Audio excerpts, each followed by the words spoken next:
So today I'm going to talk about avoidance. So I've spoken previously around exposure and the importance of exposing ourselves so we can develop the tools, the strategies and the mental processes to confront challenges. And in contrast, or an opposite to that, is avoidance. So there's a lot of information that's showing that as kids are growing up, parents are accommodating avoidance behaviours in their children. So they're not allowing them to be exposed to things that are just happening within their everyday life. It's not so much exposing to threat, it's avoiding the challenges that we face just in general life. So it's within the school environment, it's within sport, these sort of things. They're putting things in place to make sure that they avoid discomfort, or so they don't have to sort of confront the discomforts that they're just going to have in life. And this is creating a lot of issues, and it's associated with a lot of the negative mental health issues and depression and negative emotional experiences that our teenagers are having. So we need to make sure that although we can't control the way we were brought up, we can control the way we bring up our children. So we need to make sure that we don't do that with our kids.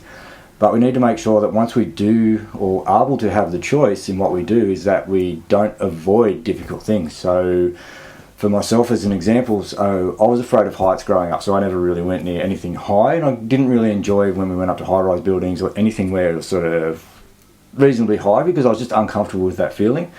And I didn't like the idea of, probably not so much falling, it's just the idea of landing that I probably didn't really like.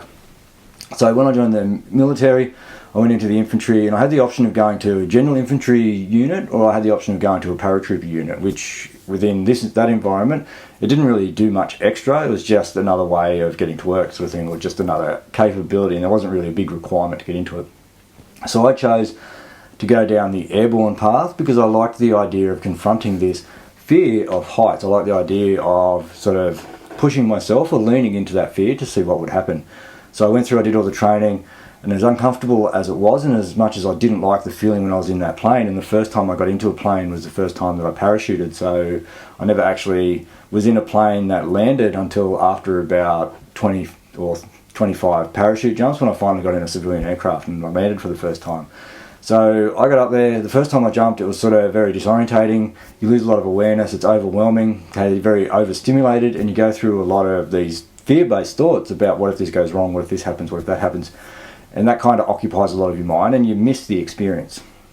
The more I did, the more comfortable I got with the experience, and the more I was able to be fully aware of what was going on, and my mental capacity remained as it was throughout that sort of situation. So the more I did it, the more comfortable I came, and this sort of went on and shown this within combat environments and these other things. The more I exposed myself to things, the more comfortable I came with it. So pretty much every year you have to do a couple of jumps to maintain your ability to do it.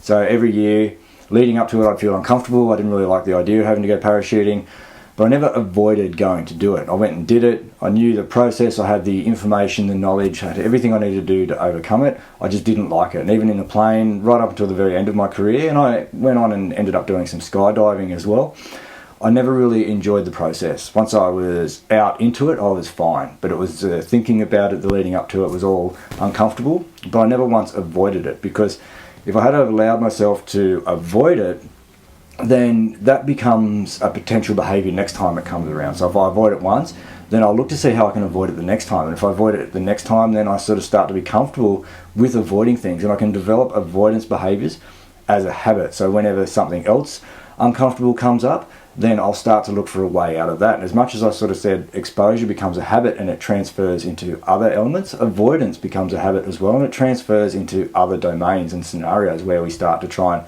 avoid discomfort, because we've worked out that when things are uncomfortable, we can find a way to get out of it. So we develop avoidance behaviours.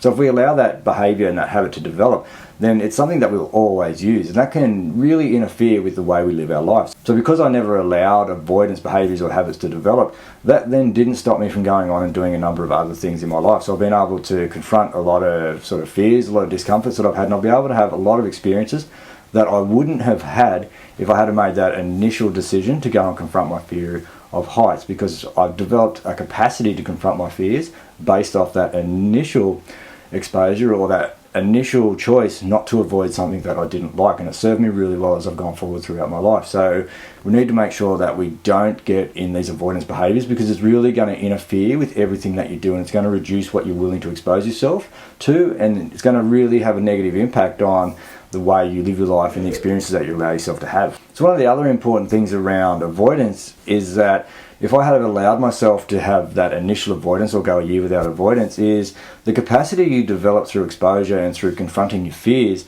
after about 6 months, that tends to start to diminish. So the changes you have at a neural level or a cognitive level, they start to diminish. So there's almost this kind of detraining or this reducing of your tolerance over time. So you become less willing to confront these things that you were happy to sort of go into or lean into previously. So because I never allowed those behaviours to develop or those habits to develop, I continued being able to move in or lean into things that were going to be uncomfortable, and that allowed me to go through life and have a lot of positive and beneficial experiences because I just didn't have avoidance behaviours, or I was sort of had made choices around not avoiding things as I went through life. And if we allow ourselves to avoid too much, or we're not willing to expose ourselves to discomfort, then our tolerance for discomfort starts to be reduced as well. So it's almost its own capacity, and if we don't go out, seek these discomforts, then what used to be uncomfortable will now be something that we're no longer willing to confront. And then what used to be moderately comfortable becomes uncomfortable. And then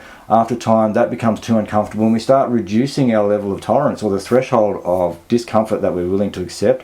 And before long, we're no longer willing to actually go out and do anything that's uncomfortable. And this is where a lot of people now, trivial problems are overwhelming for them because they've just reduced their capacity or their threshold to go out and confront discomfort or challenge because they've avoided too many things in their life, or they've avoided too many uncomfortable situations. So we need to make sure that we're continually developing our capacity for exposure and making sure that we're not getting into these avoidance behaviours, because if we start avoiding things, then we're never going to allow ourselves to experience a lot of the positive things that we can within our environment, or we're going to reduce the amount of positive experiences that we have throughout our life, and we're going to get to this point where we're just not fulfilled and we're just not happy, and we're so overwhelmed with threats that all we see is discomfort and all we see is threat and fear in our lives, and then we become heavily depressed. We have a lot of these negative emotional feelings, and it has a big impact on not only us but those around us as well. So we need to make sure that not only are we exposing ourselves to things, but we're not developing avoidance behaviours through becoming uncomfortable.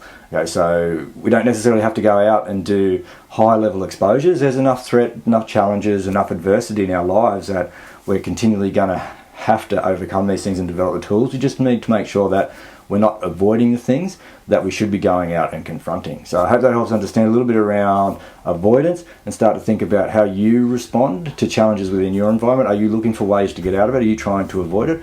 Or are you willing to start leaning into things and start to develop the skills and capacities you need to confront future challenge and start to take on really positive challenges so you can make the most of your life? So I hope that helps you understand another little concept so that you can go out and start living the life that you really want to live.